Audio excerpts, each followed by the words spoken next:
I agree, if I'm following the hegemonic line, that this was a legitimate disease that just occurred freely in nature.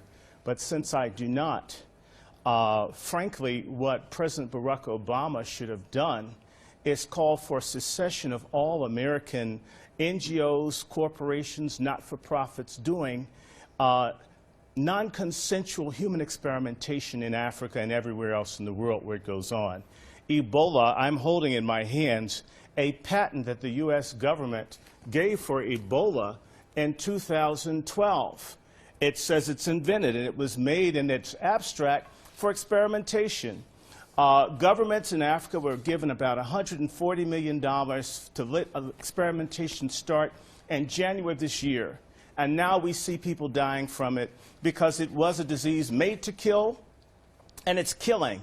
And in reality, this late move, to me, has more to do with creating a panic so people can sell medication as well as kill Africans.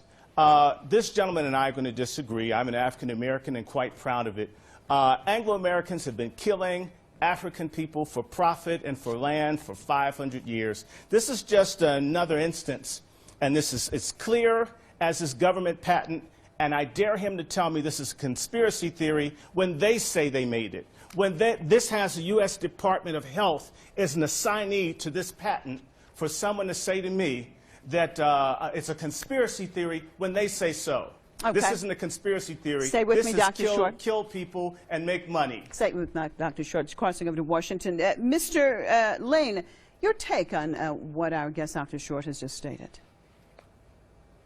Well, I think he's a little over the top here. No, I'm not over the top. Let's figure out where we are.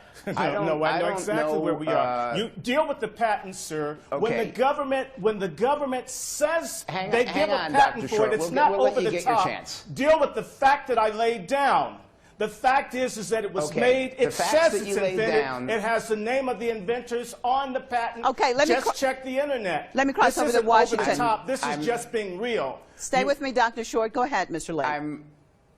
I'm not familiar with the document that he has. I do know it exists. I don't deny its authenticity.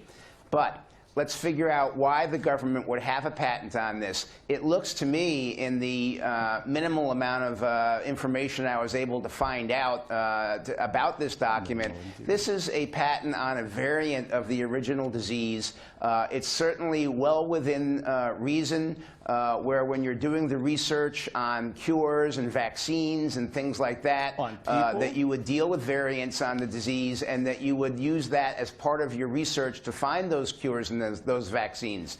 So the fact that the document exists and the fact that the document may be authentic is not in itself any sort of smoking gun. It is authentic.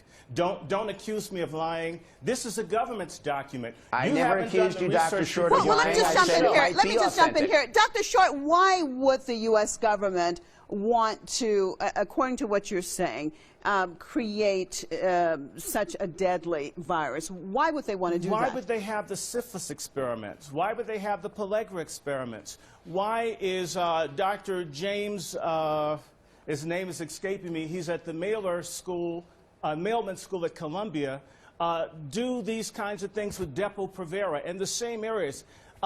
We have a history of doing all kinds of unjust and illegal things with substances, not just outside of the United States, but within. The Tuskegee experiment is the best known, but there are many, many others. And so it's time for this to stop. Bill and Melinda Gates, he just put his mouth in this. He's run non-consensual human experimentation that's watched people die in Africa. This is old. They did it to the Native Americans with certain diseases as a person of part Native American descent. I can't be as clinical and detached as the gentleman in Washington. By the way, that's the land that was stolen from my people by whites using diseases like Ebola. All right.